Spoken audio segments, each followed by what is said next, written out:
മഴക്കാലൊക്കെയാണ് ചെങ്ങായിമാരെ. പെരയിൽ ഇങ്ങനെ ഇരിക്കേണ്ട നമ്മളെ നാട് കാണാൻ നല്ല മൊഞ്ചാണിപ്പോൾ. വെള്ളവും പച്ചപ്പും ഹൈ വേറെ ലെവല്. എന്തിനാ പുറത്തേക്കൊക്കെ പോണ്? നമ്മളെ നാട്ടിൽ തന്നെ ഒന്ന് അങ്ങോട്ട് പുറത്തിറങ്ങിയാൽ മതി. ഇന്ന് ഏഴൂര് വന്നപ്പോഴാണ് ഇങ്ങനെ ഒരു സ്ഥലം ശ്രദ്ധയപ്പെട്ടത്. തിരൂര് പുഴയോട് ചാരിയിട്ട് വലിയ താമരപ്പാടത്ത് ഒരു കിടിലൻ ഷെഡും ഒരു കുളവും ഒക്കെ ആയിട്ട് ഒരു സൂപ്പർ ആംബിയൻസ് ഉള്ള ലൊക്കേഷൻ. താമര വളർന്നു തുടങ്ങിയിട്ടില്ലട്ടാ. ഇവിടുത്തെ ചങ്കുകളാണെങ്കിലോ കട്ട സപ്പോർട്ട്. തോണി എടുത്തിട്ട് ഈ പാടത്തു കൂടി ഒരു സവാരി, ഒരു ചാറ്റൽമയം കൂടി ഉണ്ടായിരുന്നെങ്കിൽ സംഗതി ഒന്നും പാടി കളറായിരുന്നു. ഈ ഷെഡിന്റെ ആംബിയൻസ് ഒന്ന് നോക്കി മക്കളെ. ഇതിലിങ്ങനെ ചെങ്ങായിമാർക്കൊപ്പം ഇരുന്നാ പോരെ, ഏത് ടെൻഷനും പമ്പ കടക്കാനും.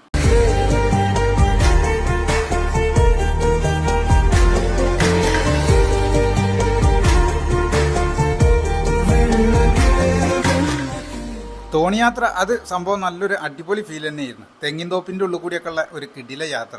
ഈ ലൊക്കേഷൻ വരുന്നത് ഏഴൂര് പാലാട്ടുകുളവും അതിന്റെ പരിസരങ്ങളുമാണ്. അറിയാത്ത കുളങ്ങളിലും വെള്ളത്തിലും പോയി ഇറങ്ങാത്തതുകൊണ്ട് ഞാൻ കുളത്തിൽ ഇറങ്ങാൻ നിന്നില്ല, കണ്ട് ആസ്വദിച്ച് പോന്ന്. അതാണ് ഏറ്റവും നല്ലത് നമുക്കും. അപ്പോൾ okay, bye from Masood Tirur.